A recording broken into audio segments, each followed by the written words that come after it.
Hello everyone, welcome to StudyIQ IAS English channel. My name is Shubham Sagar and today we have to talk about later Mughals and the age of chaos. At the same time we have to talk about successor states, and then there are certain historians who have coined this particular period of, the later Mughals as the Dark Age, like 1707 to 1857. And this is actually funny. 1857 as Dark Age. What is the reason behind it? Why it has been coined Dark Age? So we have to talk all these things, but before we do that, and let's start with a question, or let's start with some questions, and I think you will have some a good number of questions by the end of this particular session. So first question in front of you, which is a PYQ which has been asked by UPSC in two successive years, that is 2008 and 2009. This is very similar to there was one question, which of the following kingdoms is associated or with the life of Buddha, 2013-14. So again, let's have a look at this question. With whose permission did the English set up their first factory in Surat? 2008-2009. Akbar, Jahangir, Shah Jahan or Aurangzeb? Who is the guy?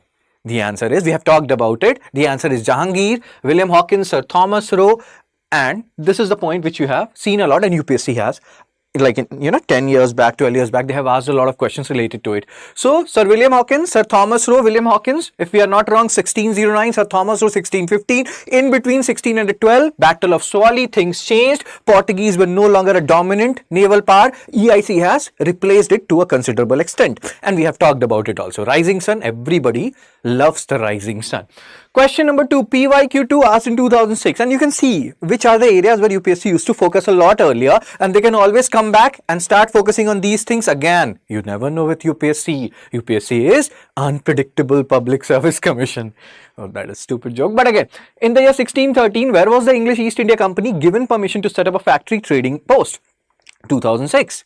And the answer is Bangalore, Madras, Masulipattnam or Surat. The answer is Surat. These two questions are very similar to each other. And 1612 Battle of Swally happened, and after that 1613 they established a factory at Surat. You will understand this thing in a much better manner when I think from tomorrow's class we'll talk about coming of Europeans, and in a way we'll be entering into the modern India domain now. In fact, we have entered into modern India domain today as well, because there are two definitions of what is modern India. One definition, what is modern India, is based on Sir Jadunath Sarkar, who says that after the Battle of Palasi, that is 1757 to 1947, that is modern India. But then there are certain historians who say after the death of Aurangzeb. This is one interpretation which is most accepted. Second interpretation is 1707 to 1947. After the death of Aurangzeb, modern India started. So again, this is, if we follow the second interpretation, we have started the modern India part. So later Mughals, this is called as a Dark Age. Again, colonial historians give this term also to counter the point, or not counter, also to support their point rather, that now Britishers will come and they will bring modernity with them. Otherwise, it would have been so darker and darkest stage. Okay, that's stupid, but again, hope you're understanding why they keep on telling all these things. Same kind of logic which they have given earlier for postmodern period, why it was a dark age. Early medieval period, 750 AD to 1200 AD, why it was a dark age. Decentralization. So many rulers are coming and going as far as later Mughals are concerned. Now here also there are certain questions. How many total Mughal rulers are there, including the big 6 rulers? So one, some sources say 20, some sources say 21. We'll understand this dichotomy, why some sources say 20 Mughal rulers and why some sources say 21 Mughal rulers. So we have done 6 and we have to do the remaining 15 or 16 rulers, and we'll do that. Yes, sir. So 14 or 15 rulers, we have to talk about them, later Mughal rulers, and we'll do one by one. So here you can get confused, just listen to it like a story, you will understand most of the things, and then there are certain things when we will solve some questions, you will understand these are the areas where you have to focus a lot. Fine. So Dark Age, decline of Mughal Empire. Mughal Empire was weak but not dead yet. Regional powers were rapidly gaining strength, and here we have to talk about, and in the subsequent lectures we'll talk about Bengal, we'll talk about Awadh, we'll talk about Sikh Empire, we'll talk about Mysore, we'll talk about Rajput principalities. We have talked about them earlier. Also we'll talk about Marathas. So you can see regional powers are gaining strength. We'll talk about Hyderabad, Nizamul Mulk, Asaf Jah dynasty, and I always tell people this is Asaf Jah, this is not Asaf Jha. Jha is, you know, a Mathil Brahmin title. Like mine, you know, mother's father is a Jha. I am a Pathak, but my name is Shubham Sagar because I don't use that Pathak. So Jha, J-A-H and J-H-A. These two are two different Jhas, bro. So don't confuse them. Okay, so all these things we'll talk about later on. Emergence of new states, and here there will be three types of states. First state is successor states, which will emerge like Awadh, Bengal and Hyderabad. They were earlier part of Mughals, you know, and the governors who were disillusioned with the policies of the later Mughal rulers, they will carve out their own principality, be it Hyderabad or Bengal or Awadh, but they will keep on accepting the suzerainty of the later Mughal ruler because they don't want a direct fight, direct confrontation. So these are successor states. Then there are some states which have earlier also enjoyed considerable autonomy, that is Rajput principalities, and then there will be some states who will, you know, fight for their independence, seize their independence, Marathas, Sikhs and Jats. We'll talk about them one by one. But before we do these talks, we have to talk about these later Mughal rulers. So again, why it has been called as dark age, because now this is a dark age and they need the light. The light will come from the British EIC, who will bring modernity into India. So you can understand why colonial historians coin these kind of terms, and again why it is a dark age, because Nadir Shah invasion will happen in 1739, Battle of Karnal, Haryana. And then he will plunder, he will take away Peacock throne and whatnot. From 1748 till 1767, Ahmad Shah Abdali will invade India. How many times? 8 times.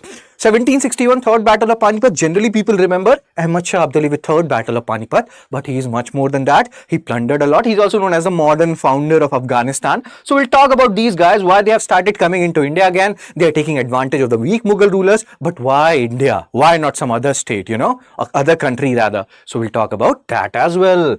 So 1707. So there are certain confusion here when we talk about later Mughal rulers. So most of the people, they believe that 1707 Aurangzeb died, and then there was a guy, his name was Muazzam. He became Bahadur Shah I and he is the 7th ruler. 6th ruler was Aurangzeb, but that is not true.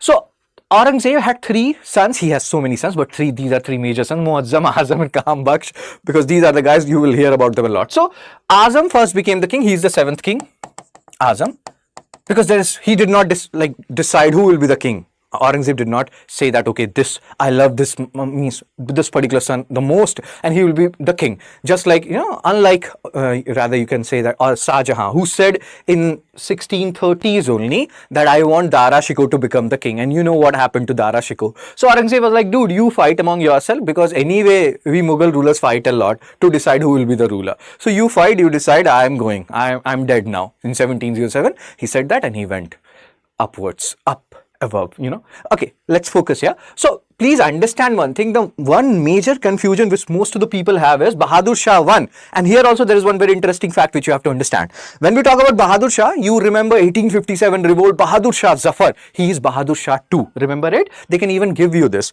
And you know, just like we have talked about Prithviraj Chauhan, which Prithviraj he was. If you know it, you can post it in the comment section. So here, please remember 1857 revolt, that particular Bahadur Shah was Bahadur Shah II, and these are some points which you have to keep in mind. Fine. So Bahadur Shah I, he will be the 8th ruler because he will fight, he is Muazzam rather. So this Bahadur Shah I is Muazzam. So he will fight with Azam, who will be the 7th king of Mughal Empire, and he will be there for 2-3 months. But then there will be a battle which will happen, which is known as Battle of Jajau.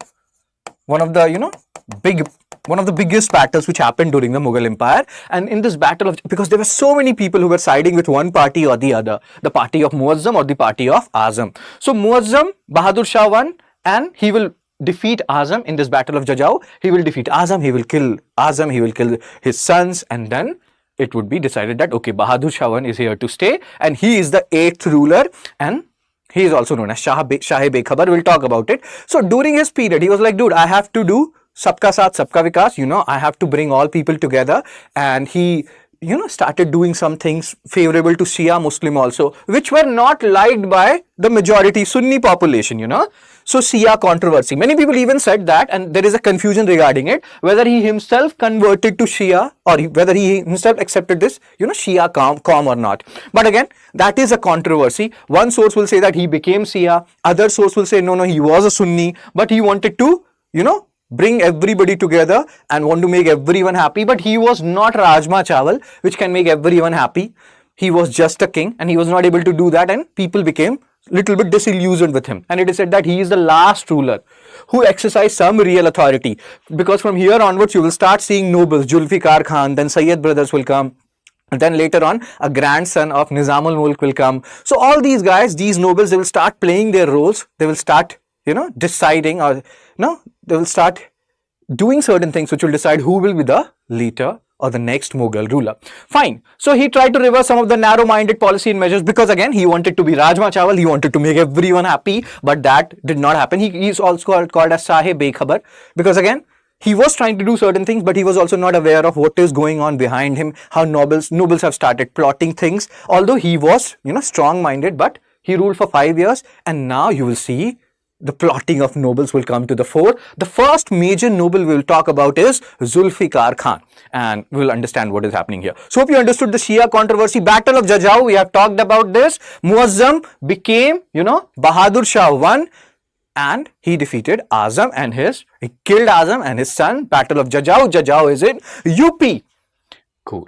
Now, a new turn. We have talked about this. Previously, the contest for power was between royal princes now, and nobles were mainly backing one side or the other. But now, nobles will become kingmakers. Zulfikar Khan here we'll talk about. And this guy Zulfikar Khan. Please keep a tab on the rulers. 8th ruler Bahadur Shah. Now, 9th ruler will be Jahandar Shah, who is the son of Bahadur Shah. So Jahandar Shah, he will be made king by this guy known as Zulfikar Khan. He is the kingmaker. He will do so many things. Like earlier we had we have seen the Mughals agricultural policies. So he will change it now. He will introduce a new policy, which will be very similar to, Izaredari system. So he introduced the evil practice of revenue farming or Izaredari. So here he is like, dude, there are some middlemen. You people have to extract revenue from the farmers. I don't know how much you are extracting. We want this much amount, rest you can keep with yourself. See the thing. And again, many people and many farmers were like, dude, this is exploitation. What are you doing, Zulfikar Khan? What are you doing Jahandar Shah? Jahandar Shah is like, dude, I am not doing anything. I'm just, the puppet king. Everything has been done by or is being done by Zulfikar Khan. So please understand the system. Later on, you will hear about this Izaredari system even during the period of War and Hastings, some bit of it, some aspects of it. So government established contact with the revenue farmers and middlemen who paid the government a fixed amount while they were free to collect whatever they could from the peasant. So again, this is exploitation, bro. They want to collect more and more from the peasant. Let's say they have to give 80 gram. And we're just taking an example, 80 gram to the king. So they will want to extract, 120 gram, 140 gram, because they want to extract maximum. And again, this is exploitation, which this lady is saying, who is representing the farming community. Cool. So again, here we are talking about Jahandar Shah, who has been made ruler with the help of Zulfikar Khan, who is a kingmaker. So again, he will also do the same thing which was done by his father, abandon the policy of Aurangzeb, because he want to bring most of the people together, because anyway he is very weak. So he want the support of maximum people. Okay, sir. So he tried to improve the finances, blah, blah, blah. You can have a look at this. So most of the things which is being done here is being done by Zulfikar Khan. But now the plotting will start. And again, these things are very difficult. You can do your work, but when politics start happening, then you feel like, oh my God, what should I do now? Should I focus on work or should I do the politics? So here, these guys, kings, they have to do the work, plus they also have to keep a tab on politics. Politics is very bad, be it anywhere or everywhere, So Jahandar Shah, 1712 to 13. Now, there is a nephew of his who is like Farrukh, who does not like Jahandar Shah. And there has been plotting which has been done by Sayyid brothers. They are the other set of nobles. Zulfikar Khan is one. So Zulfikar Khan has realized that Jahandar Shah is not safe. Farrukh is looking for the throne, and he felt like if he, give Jahandar Shah on a platter to Farrukh will spare him. So that's what he did when he realized that the days of Jahandar Shah are over. So Jahandar Shah, trusted Zulfikar Khan a lot, because Zulfikar Khan was the one who made Jahandar Shah the king. So he was not, expecting this disloyalty, which will happen in few moments from now, you'll see.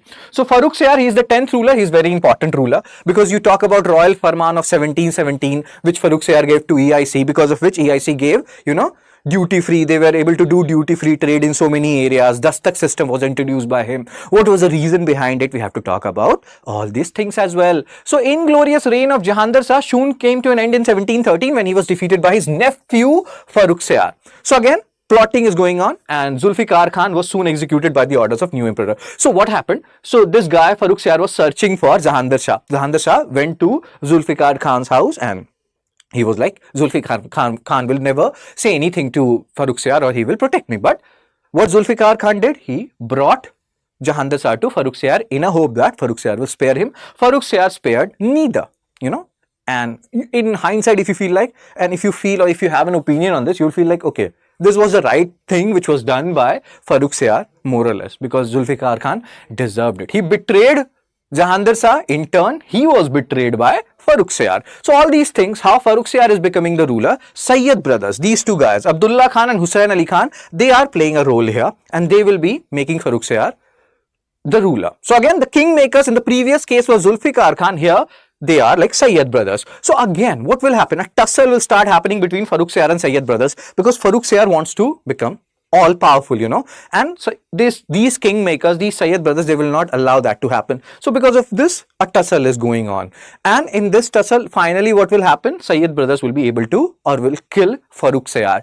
So this will be the first incident in Mughal history when nobles are directly responsible for killing a particular Mughal king. Up until now, even if you go back, see the case of Zulfikar Khan, he did not kill Jahandar Shah. He just brought Jahandar Shah in front of Farrukh Siyar. Farrukh Siyar did what he did, you know. But in this case, Sayyid brothers case, when Farrukh Siyar will finally be killed by Sayyid brothers, there will be so many enemies which will, you know, emerge who will not like Sayyid brothers. Although Sayyid brothers will again follow all these things which these guys are doing, religious tolerance and all those, Hindus and Muslims all coming together. But people are having specific amount of hatred for these guys. Why? Because they directly killed a Mughal ruler, which is not done. They did not like it. And during this period, you will see the emergence of a, again, Nizam, that is known as Nizamul Mulk. So he will be there and he will later on do the plotting, which will lead to the killing of Sayyid brothers. We will go one by one, otherwise you will get confused. Let's first focus on Farrukh Siyar. During his period, this Banda Singh Bahadur sir, we will talk about Banda Singh Bahadur sir when we are talking about Sikhs. So he was made the Sikh chief by 10th Guru Gobind Singh.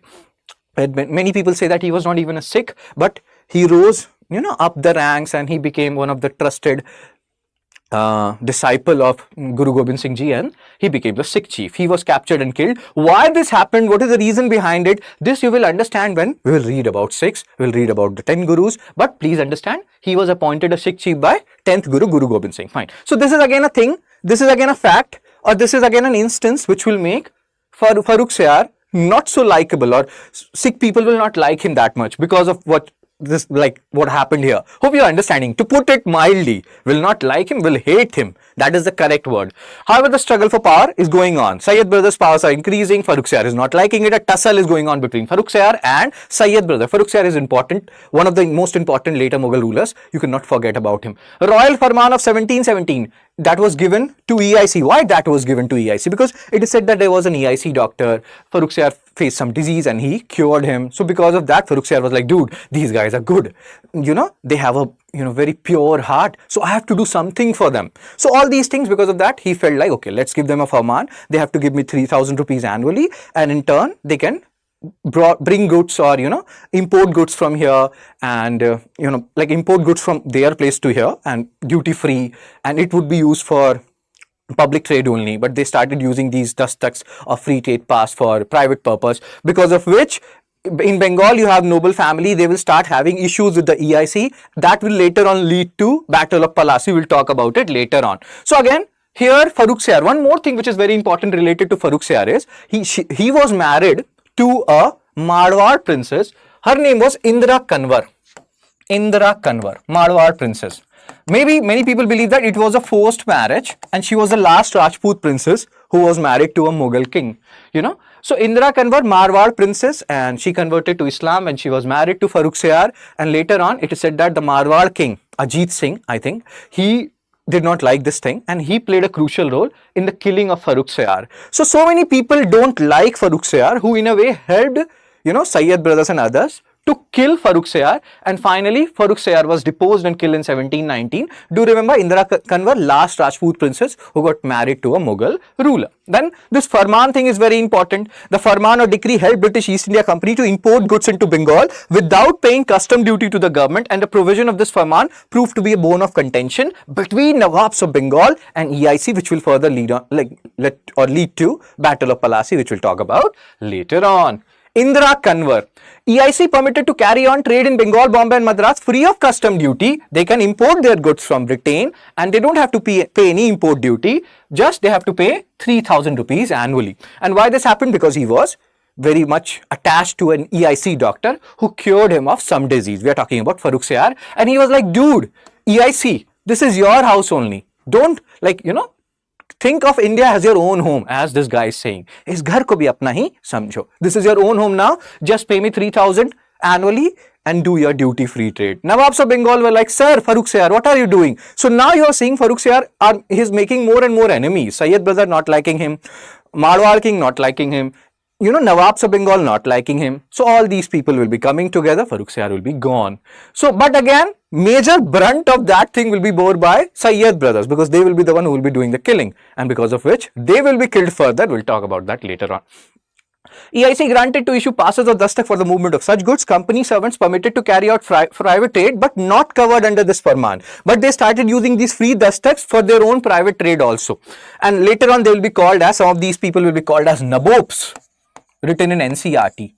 Anglicized version of Nawab, which is a derogatory term which was used when they used to go to England, that they have done a lot of trade, means, a lot of corruption rather, just like the Nawabs of Bengal, they are indulged in corruption. These EIC officials are also indulged in corruption. When they go to, England or London, people used to talk like this about them. So companies again, and thus were required to pay custom duty as Indian merchants. Farman was later misused for private trade by EIC official. We have talked about this. Sayyid brothers. Now, we are talking about Sayyid brothers who got Farrukh Siyar killed. And again, they want people, like more and more people in their support. So they will follow a policy of religious tolerance and all these things are happening. But now conspiracies will keep on growing. And here you will see emergence of a particular noble whose name will be Nizamul Mulk. He will later on form his own Asaf dynasty in Hyderabad, Nizamul Mulk. So he will, and again here, Sayyid brothers are plotting. They will keep on doing the plotting. If you talk about Farrukh Siyar is your 10th ruler. So there will be 11th and 12th ruler also. Let's talk about them, then we'll talk about him more. So 10th ruler, Farrukh Siyar gone. Then they will install 2 more puppet rulers. Who are these 2 puppet rulers? So 11th ruler will be this 11th ruler. 11th Mughal ruler, Rafi-ud-Dazarat. Rafi-ud-Dazarat. ये रेशमी जुल्फें, ये शरबती आंखें, like you have such silky hair, you have such, wine looking eyes. Oh my God, that's so stupid. But yes, in our times, these were the songs which we used to listen a lot. Like our father used to say, these days songs, they don't mean anything. Our time, songs were awesome. Okay, let's focus, bro. So 11th ruler, Rafi-ud-Dazarat. He ruled for 2-3 months. He died. Why he died? Because of TB.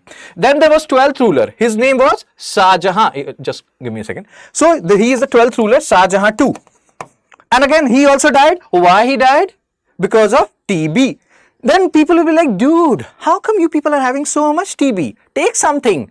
Dots. What does DOT stand for? If you know it, you can post it in the comment section. So you are understanding what is happening. Farrukh Siyar gone, 11th and 12th ruler, they both died of TB, ruled approximately for 3 months. Then the 13th ruler will come and he will be the Muhammad Shah. He will be known as Muhammad Shah. We'll talk about him. And he will be like, dude, Nizamul Mulk sir, please get these guys killed here. I'm not liking these Sayyid brothers. Nizamul Mulk is like, same pinch. I also don't like them. So what should we do about them? So Muhammad Shah will be like, 13th ruler will be like, let's get them killed and let's not do it, very abruptly. Let's do it slowly and gradually. So in 1721, Sayyid brother will be killed. In 1722, other Sayyid brother will be killed. We'll talk about them. So Sayyid brothers, again, they are talking about all these things. You can have a look at this. Financial position of the empire was also dwindling and again, refused to pay. So you can understand the society or the empire is decentralized. These nobles are playing their own games and things are not going according to plan as far as Mughals are concerned. That will see the emergence of a guy known as Nizamul Mulk of Deccan, Asaf Jah, who will later establish Asaf Zahi dynasty. Asaf Jah dynasty or Asaf Zahi dynasty. It is not Jha. That's what I'm telling you. Jah is not equal to Jha. This is funny. So again, we have talked about this. First time it has happened that nobles have directly killed a king, Mughal king Farrukh Siyar, which will make, Sayyid brothers like not likable, and many nobles and other people will not like him. Even general populace will not like Sayyid brothers. Further, the murder of Farrukh Siyar created a wave of terror and repulsion against the Sayyid brothers who were looked down upon as traitors. How dare you, bro? How dare you? Somebody can make a very fascinating series on, later Mughal rulers. Their stories are so fascinating. You will love it if you, present it in a awesome style. So again, all these things are happening. 12th ruler Shah Jahan II, he will also die of TB. Then 13th ruler Muhammad Shah, he is known as Rangila. Muhammad Shah Rangila. Why he was known as Rangila? Because he loved the movie called Rangila. This Amir Khan movie was his favorite movie, and in his spare time he used to watch this particular movie a lot, plus this song Kya Kare Kya Na Kare. He loved this particular song, and that's why he's known as Rangila. Is this a valid logic? No, this is stupidity. This is joke. We have to remember that Muhammad Shah is called Rangila, and you can understand. Even if you don't understand Hindi much, you can understand what does Rangila means. Let's say I say that this guy is a Rangila. That means he has, as far as relationship etc. is concerned, you cannot trust him. But that is not the only reason why we are saying Muhammad Shah is Rangila. Most of the rulers, or many of these rulers, they have this. They have multiple wives, multiple consort, blah blah blah. But he was also Rangila because he was not very indulged in all these affairs. He had interest in music etc. Interest is fine. Too much interest, or too much attachment to anything is bad, and that's what his problem was. More than the aristocracy, more than how you have to rule and do the administration part, he was indulged in some other aspect. But you can say that this guy was good as far as ensuring the killing of Sayyid brothers are concerned. Anti-Sayyid nobles were strongly backed by Muhammad Shah, who wanted to free himself from the hold of brothers. So now he will be held by Nizamul Mulk, and we have just talked about in 1720, one Sayyid brother will be killed, 1722 another will be killed, and they can ask you, Sayyid brothers were killed during the reign of Muhammad Shah. This is not the only happening thing which happened during his reign, because he ruled for a very long period, and up until now, the Mughal Empire, although the prestige has decreased to a certain extent, but their artillery, guns etc., they were still very potent, and they were still ruling a considerable area. But all these things will be changed by the end of his rule, because 1739, Battle of Karnal, Nadir Shah will come, he will do the plundering, and he will parade Muhammad Shah. That parade of Muhammad Shah by Nadir Shah will, reduce all the things, whatever remaining prestige was there associated with Mughals. So again, so many things will happen. And then Nadir Shah came 1739, did the plundering, took away the peacock throne, etc. And then somebody was watching from Afghanistan and Persia, etc. region. Those regions, the terrain was not very good, and they were looking for rich areas. And during the period of Shah Jahan, we have discussed how many people believe that Shah Jahan was the richest person at that particular point of time. So there was so much money in India. There always was a lot of money in India. Britishers came and looted us. It is said that, we have talked about it, around 1700, 1600, we were one of the richest country in the world. By 1947, we were one of the poorest country in the world.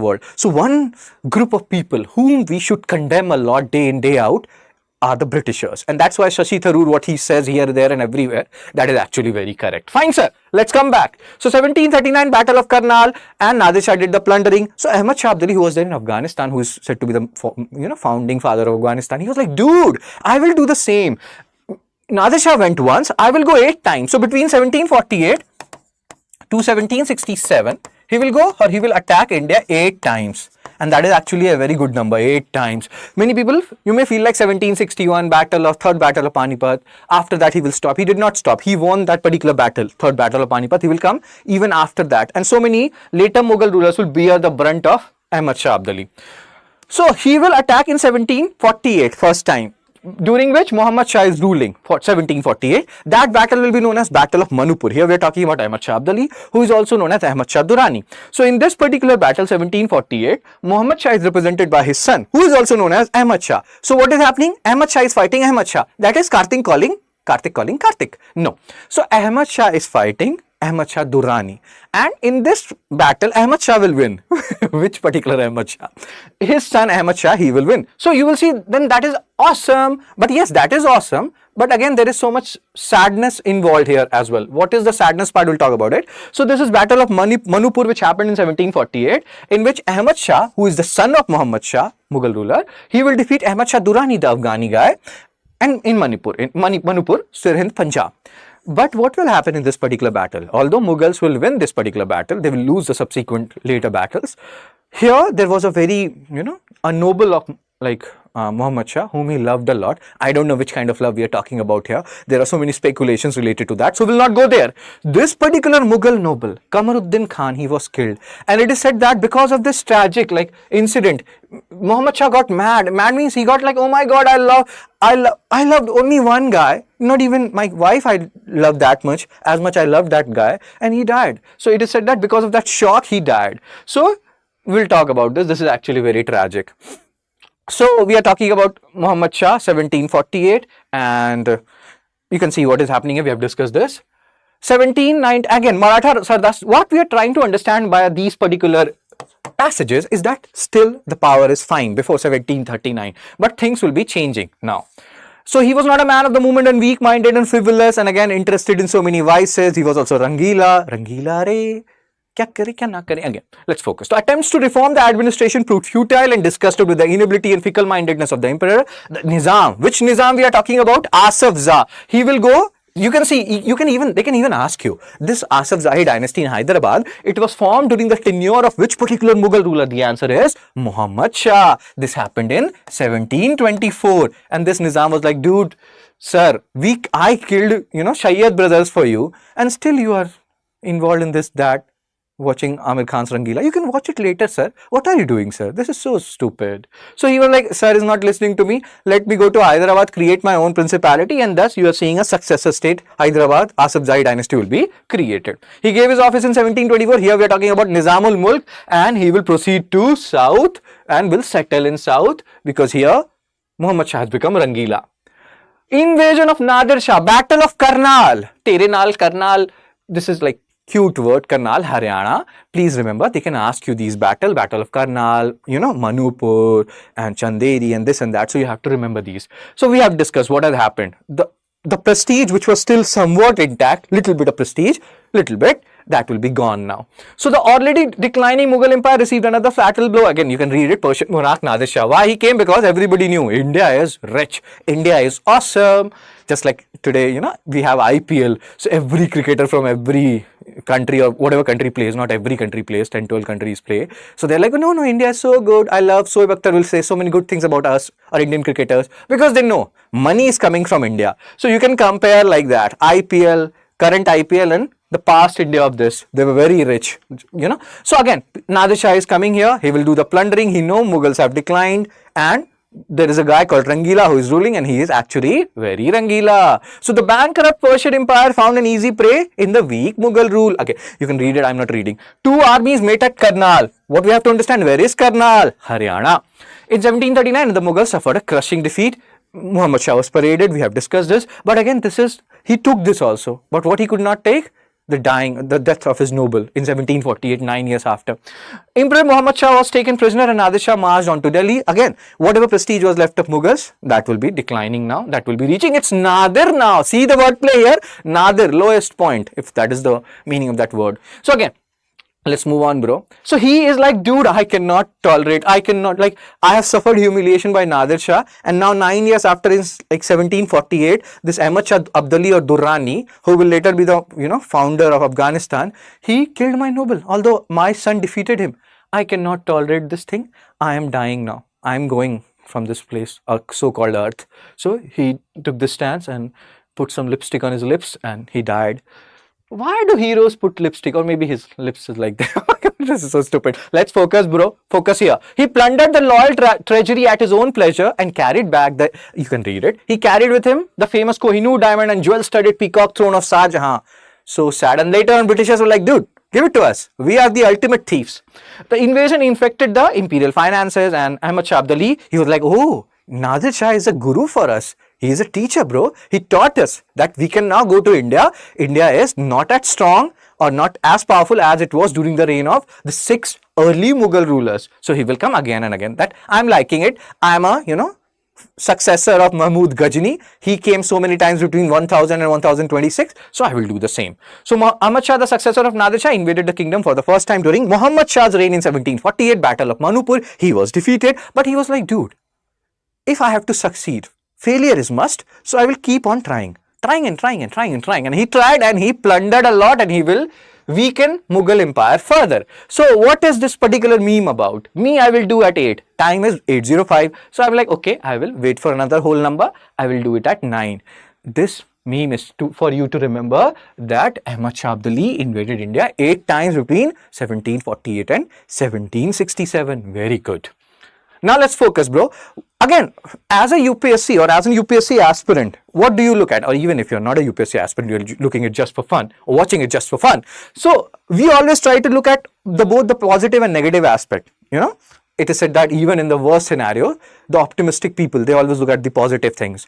And whenever some people come to me and they tell me their story and sad and everything, I always tell them, say these 5 things every day in the morning. I'm the best. I can do it. God is always with me. Today is my day. I'm a winner. When you start thinking like that, you will start acting like that and nothing will faze you. And like nothing. Seriously, I'm telling you, the amount of confidence I have because of just those 5 statements. I'm the best. I can do it. God is always with me. Today is my day. I'm a winner. Say it every day. So again, positive thing, whatever bad is happening. So here also, so many bad things are happening. People are coming from outside. One good thing which has happened because of this was, because Afghani people, they started coming, you know, again and again and again and again. So Punjab area, you know, went somewhat outside the ambit of the Mughals. They were not able to keep a tab on what was happening in Punjab. And the Sikh principality came into existence. There will be 12 misl. We'll talk about them later on. So this is one good thing which happened because of the subsequent Afghan invasions. Fine. Ahmad Shah, 14th ruler, the son of Muhammad Shah, who fought the battle of Manipur. That battle he won, but he will not be able to fight them again and again because he had his own issues. There is another guy who is known as now Imadul Mulk, has become the Wazir. He is the grandson of Nizamul Mulk of Hyderabad, Asif Zai dynasty. He will start playing tricks now. So again, nobles are playing tricks. We have seen Zulfikar Khan, then Sayyid brothers, and now Imadul Mulk. So death of emperor, you can read this, beginnings like bitter struggle between Turani and Irani faction. You have to understand. There were 3 kind of nobles in Mughal Empire. One is Turani, Central Asian, you know, nobles who came from Central Asia, Turkish origin. Then Irani, as the name suggests, came from Persia, Iran. And then there is Hindustani nobles. So there was a fight which was going on between these kind of nobles, and these kind of fights happen a lot when the king is weak and this king is weak. The weak defenses of Northwest encouraged, and now he has listened to that song Ahmad Shah Abdali, "Mujhe to teri lat lag gayi." That means I'm addicted to you. So he got addicted to India's wealth. He was like, okay, I was defeated. So what? I will go again. So he will keep on coming and he will keep on acquiring territories, Punjab, Multan, etc. And this will later on play a crucial role in the emergence of Sikh principality, Sikh misl. We'll talk about that. So Ahmad Shah was finally, again, he is becoming weak. Certain nobles are becoming strong. Nizamul Mulk grandson, Imadul Mulk, he will blind Ahmad Shah. He will not kill him. He will kill another king. We'll talk about that later on. So all these things are going on. Intrigues are going on a lot. Like, you know, so many plottings are going on. I don't like these kind of plottings. It's like, you know, it's so bad. Politics is so bad, you know, these kind of politics, petty politics, but it is not petty. People are getting killed here, bro. Okay, so Battle of Manipur, we have talked about it. You can have a look at it. After that, what happened? 15th ruler Alamgir II. He is a puppet ruler of that guy, which we are talking about, this particular Imadul Mulk. He is a puppet of that, but again, he will also not, because again, see what happens. He ruled for 5 years. During his period, Battle of Palasi happened. These are important things related to Alamgir II, but nobody wants to be a puppet, you know. You will listen, even, forget about puppet, even let's say our father, mother is there and are there, and we become adult 18 plus, and then also they say, please come back by 8 p.m. and this and that. We don't like that. We're like, dude, we have our own brain now. Renaissance and Enlightenment talked about that. We have to come out of this self-incurred tutelage and we have to think from our own brain, sir and ma'am, or father and mother. So sometimes we don't even like what our parents are saying because we want that independence, that autonomy. So why would like Alamgir to like whatever, you know, Nizamul Mulk or Imadul Mulk is saying again and again. So now the earlier king, Imadul Mulk, like made him blind. Now here he will do the killing part. So now you can see how, you know, degenerate the nobles are, like how much they are falling. I'm like, you know, degeneration of nobles, that is happening here, and that is what we have to discuss. So after the dethronement of Ahmad Shah, Imadul Mulk, again, you don't have to do PhD here. Jahandar Shah, remember the 9th ruler 1712 to 13, who was killed by Farrukh Siyar. So his son was there, Alamgir II. He became the ruler now. Alamgir was the name of Aurangzeb, Alamgir Nama, we have talked about it. You have to go back and read the lecture associated with Aurangzeb for that. I'm much like, dude, whoever comes, I don't mind. I will keep on attacking India. I am addicted to it. I love the song, Mujhe to teri lat lag gayi. Cool. And the relationship between Alamgir II and Wazir Imadul Mulk will not be good. And Imadul Mulk will be like, dude, I will kill you now because I cannot bear you anymore. So the only way is to kill you. So he killed him. And again, understand one thing. It's not like Wazir Imadul Mulk is playing the game here. So many people are playing the game because they have realized Mughals are not what they were earlier, 50 years back during the period of Aurangzeb, 50 or more years back. So even Marathas, 1674, we will have a separate lecture on Marathas. 1674, Marathas came, and this is a period when there are so many Peshwas, like Peshwas, they are very powerful. King, king is just in name, who is the, Chhatrapati. Chhatrapati, they are in name. The real ruler of Maratha are the Peshwas, and they are playing the games behind the curtains, and they are also ensuring who will be the next Mughal ruler. So there are so many players now who are deciding who will be the next Mughal ruler, and we'll have to talk about that also. So Mughals and Marathas, this is that period when Mughals are so weak that Marathas are telling them, we will protect you. Now the question here is, why will Marathas protect Mughal? What are they to gain from that, What will they gain out of it? So the question here is, the answer here is, see, and there are some other people also who says that if Mughals have become so weak that Marathas were protecting them, why didn't, Marathas acquired the crown directly, or crown directly rather, of Delhi.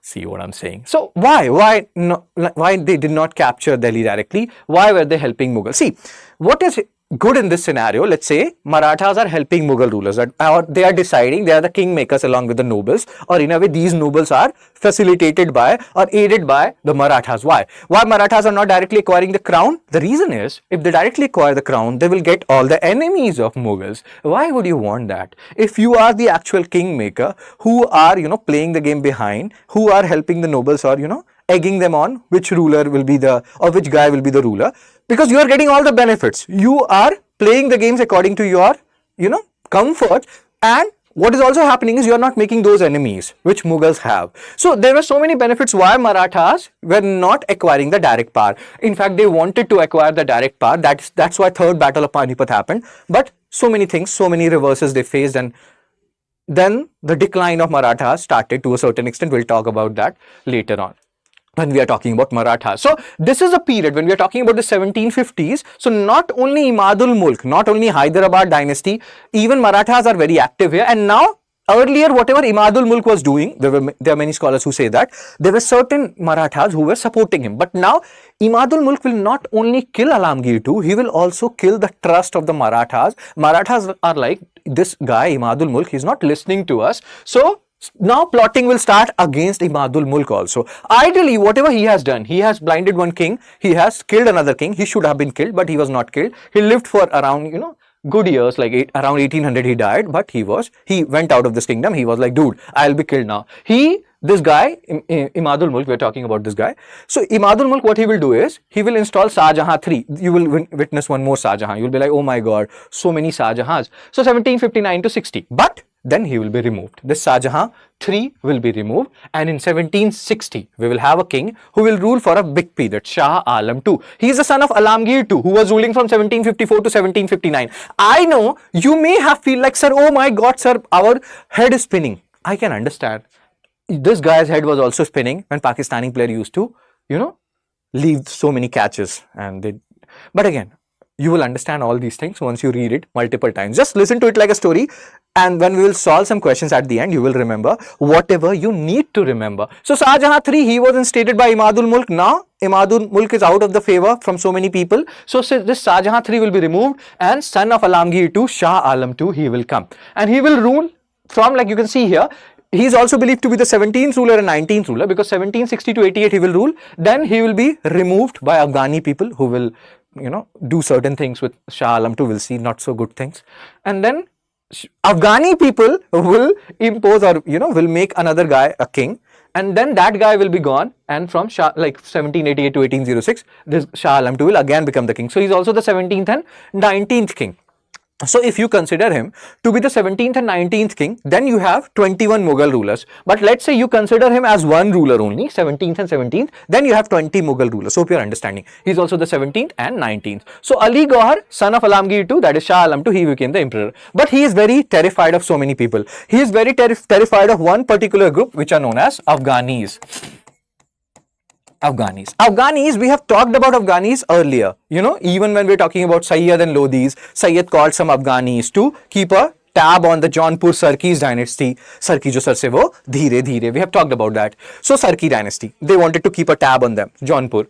So they called Lodhi, Behlul Lodhi. So in Sayyid period, we were seeing how Behlul Lodhi became powerful. And then Behlul Lodhi also called some people from Roh region of Afghanistan to keep a tab on the same Jaunpur Sarki dynasty.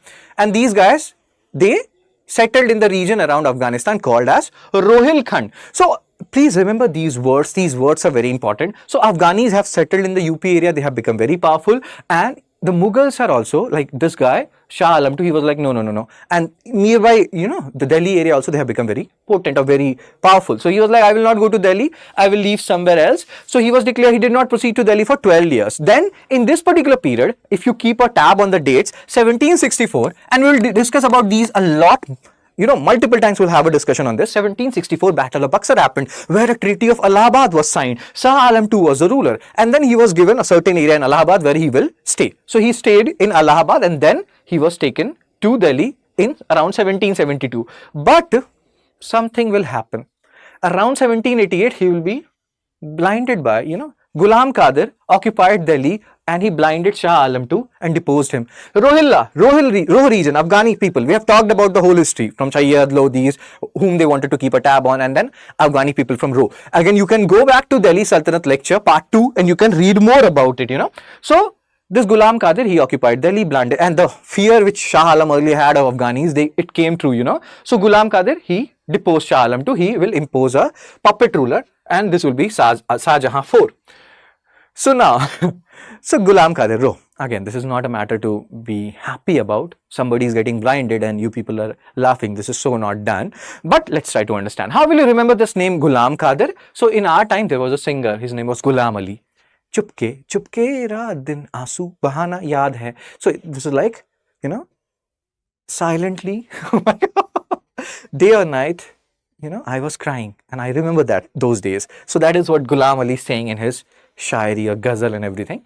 So you can combine these two guys, Ghulam Ali and Abdul Qadir. Sachin Tendulkar played this spinner from Pakistan.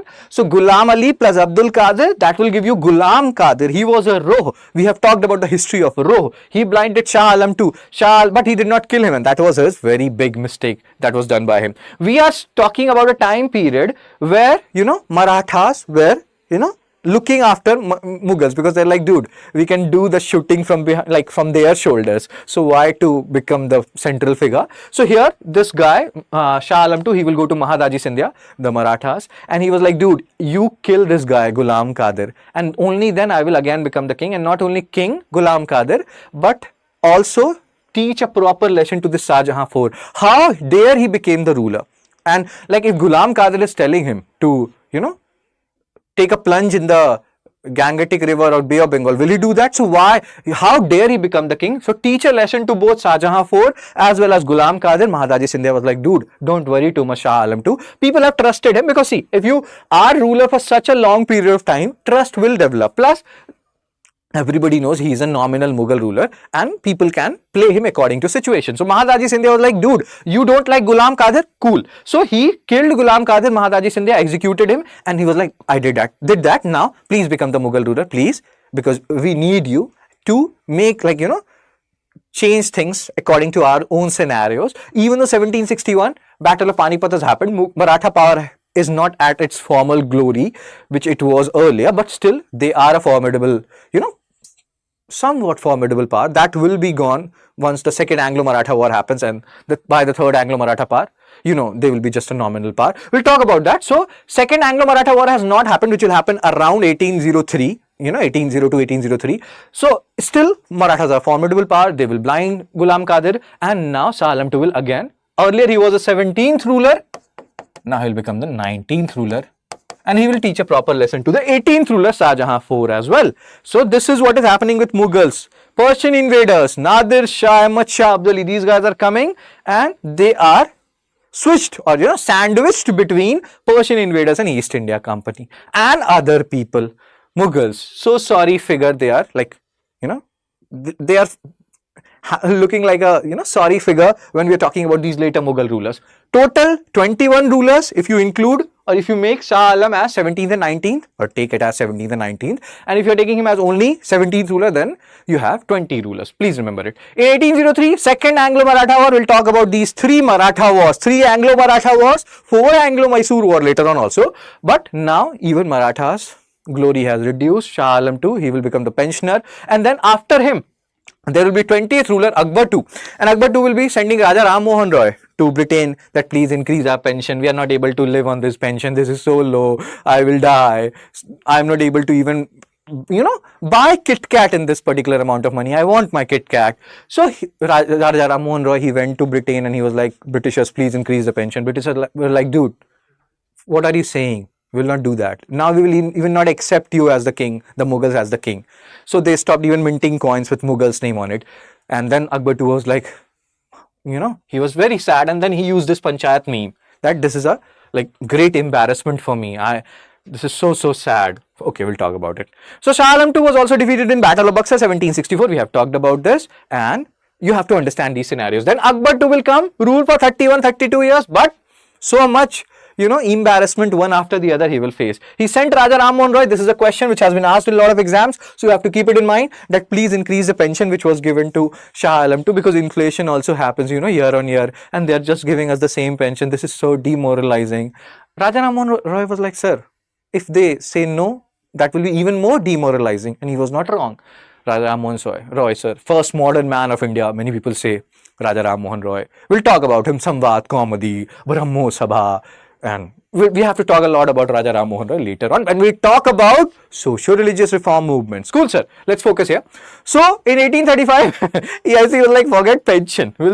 They stopped calling themselves as a subject of Mughal emperor. So again, so much embarrassment these guys are facing. Still, they were in India. Then the last ruler will come, Bahadur Shah II, who will not even die in India. He will die in Myanmar. He did not even get the coffin of our own country. So, we'll talk about this. So again, you can see how when that's why I say, be brave. Even if you are not, pretend to be. No one can tell the difference. Because if you seem weak, see what is happening with these Mughals. So again, you can have a look at this. Bahadur Shah II, 1837 to 1857, 21st and the last ruler. And after the death, he was allowed to retain imperial title. But again, and we'll talk about 1857 revolt, how he was in a way pressurized to become the, to lead that 1857 revolt and what happened.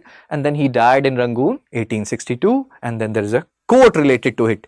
कितना है बदनसीब जफर दफन के लिए 2 गज जमीन भी ना मिली कुएं यार में. That's what this particular quote is saying is he did not even die in India. Mughals, whatever good and bad things you tell about them, they made India their home, more or less, And there were certain Mughal queens, etc., who used to say that we want to be buried. Let's say they went to some other Afghanistan, Kabul, Kandahar. They used to say that we want to be buried in Indian subcontinent. At that time, some of them were buried in Lahore, because Lahore was also, India, they used to call, and Lahore was also India.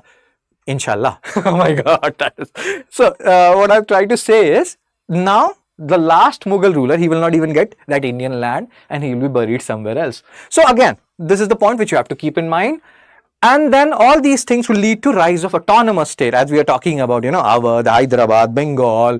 Then you have Rajput principalities, which were more or less, they had their own somewhat good amount of autonomy during the Mughal rule also. So Mysore, we have to talk about Marathas. So all these states, and there are 3 divisions, successor states, we have talked about it, that these guys, these governors or generals, they used to work under Mughals, and when they saw that Mughals are becoming, rulers are becoming ineffective, they asserted their own independence. Asaf Zar dynasty, Nizam of Bengal, we'll talk about that. And Awadh is like a major, center of attraction when we talk about 1857 revolt.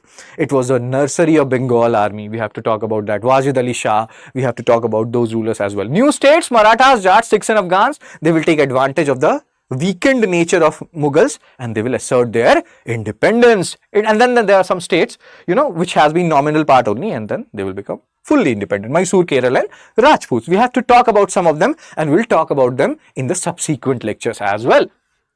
So again, they are if you talk about the successor states, they are strong enough, but no single power is, competent enough to replace the whole Mughals, because there are certain reasons which is written here. They have backwardness in science and tech. They don't have that unified feeling that we have to come together to, you know, get rid of these Britishers, or we have to unite the empire in a way like Mughals did or whatever. So there are different reasons why they will not be able to replace Mughal power, and that is written here. These states, even if you talk about the successor states, you know, like Awadh or Hyderabad, they used to send a certain amount of money, annual revenue to the imperial treasury. And they were like, dude, we don't want a direct confrontation. We have our autonomy. We know it. They also know it. But let us massage their ego a bit. Let us ensure that, you know, some amount of peace remains between the two of us. Let us accept their suzerainty, although we know we are independent. So all these things they are doing, especially the successor states, that is Bengal, Awadh, Hyderabad, etc. So successor states, Bengal, we'll talk about Bengal a lot because, you know, Battle of Palasi, Buxar. Then Hyderabad will come into picture when we'll talk about Carnatic Wars. Then you will read about Hyderabad a lot. Awadh will come into picture when we will talk about 1857 revolt. So all these successor states, they will come in subsequent lectures, and we have to talk about them if you want to understand all the things which are going on, you know, in a better manner. So we'll do that. Now let's solve this PYQ3. Which one of the following pair is not correctly matched? Jahangir, William Hawkins, B. Akbar, Sir Thomas Roe, C. Shah Jahan, Tavernier, D. Aurangzeb, Manucci. What is the correct answer here? So we know William Hawkins and Thomas Roe both came during the period of Jahangir, 1609, 1615. So obviously not correctly matched is Akbar. They are asking not correctly matched. Now even if you don't know about Tavernier or Manucci, that's fine, because they are saying not correctly matched. Sometimes UPSC, you know, make it bold, this not correctly, not word, but here they have not done that. So we know Akbar is not Sir Thomas Roe. He arrived in 1615. Akbar was like gone by then. 1605, he only like 10 years after Sir Thomas Roe arrived. So then I hope you're understanding. Some people will be like, oh my god, sir never told us about Tavernier and Manucci. This is Gandhi Baat. This is a bad stuff. Gandhi Baat, in the words of Shahid Kapoor. No, this is not Gandhi Baat. You can do option elimination based on your existing knowledge, and the more questions you practice, the better you will become in this. And that's why I keep on telling you, rather than reading some new stuff, this and that stuff, just follow this crash course. Read whatever I have taught you and whatever we have studied, and then solve more and more mocks. That way you will realize, oh, this is how we have to eliminate the option. So Shah Jahan, Tavernier, he came around 6 times. And then Manucci also, he like Tavernier.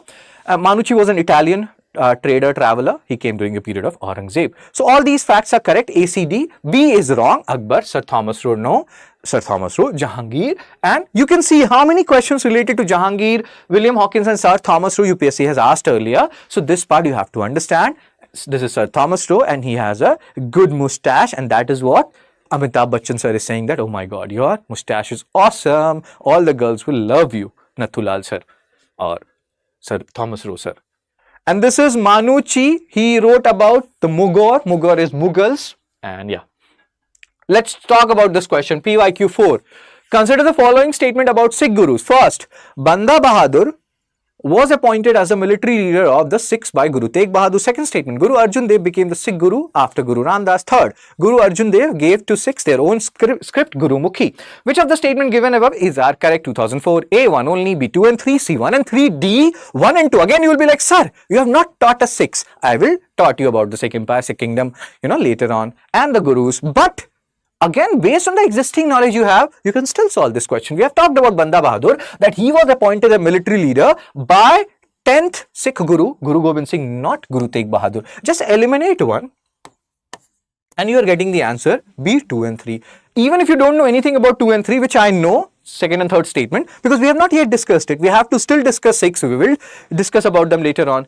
Even then, you will be able to solve this question, sir and ma'am. And that's how you do option elimination. The more questions you solve, the better you will become. And this is a chronology of these gurus. You can have a look at them. We'll talk about them later also. MCQ 5. These were all PYQs. Fifth question of the day, which is an MCQ. Who among the following Mughal emperor was commonly referred to as Shah-e-Bekhabar? Who was he? You can pause me, and again in the comment section also you can tell me how many you got correct. The answer is Bahadur Shah 1. Then MCQ 6. Consider the following statement regarding the Farman issued to EIC. It was granted by Mughal ruler Muhammad Shah. It permitted the company to fortify certain parts of Calcutta. Third, company was granted the right to issue dastaks. How many of the above statements are correct? A, 1 only, B, 2 only, C, all 3, or D, none. What is the answer? So this Farman, you can again pause me, it was granted by Farrukh Siyar, not Muhammad Shah. So that statement is wrong. Now you're left with, you can eliminate all 3. It permitted the company to fortify certain parts of Calcutta. That is correct. So none is also gone. Company was granted the right to issue dastak. That is also correct. So the answer is B2 only. This is a tricky question. If you're getting this wrong, don't worry about it. You can go back to Farrukh Siyar section. You can read about all the provisions associated with the dastak part. 2. Seventh question. Which of the following statement regarding the political events surrounding Farrukh Siyar's reign are correct? Farrukh Siyar is important. Farrukh Siyar came to power with the help of Sayyid brothers Abdullah Khan and Hussain Ali Khan. So that is correct. If first is correct, eliminate B option. Sayyid brothers dethroned Farrukh Siyar with the help of Peshwa Balaji Vishwanath. This I did not tell you. This is actually a correct statement. And this you will read more about like when we are talking about Marathas per se. So second statement is correct. If second is correct, you can eliminate C option. You are left with A and D. Muhammad Shah killed Sayyid brothers with the help of Nizamul Mulk Asaf Zah. This we have discussed. This is correct. And so all the three statements are correct. The answer is D, 1, 2, 3. Again, I am uploading all the PDFs on Fun Study with Shubh because study should be fun. This is a Telegram channel. You can join it. And I think I have uploaded till 17 lectures. I will upload some more lectures. Don't worry. Every lecture will be uploaded. Just follow this Telegram channel and tell others to follow it too. Tikashe. So that's it from my side. I will see you soon. Please revise all these lectures because otherwise materials will pile up on you. So take care. Be blessed.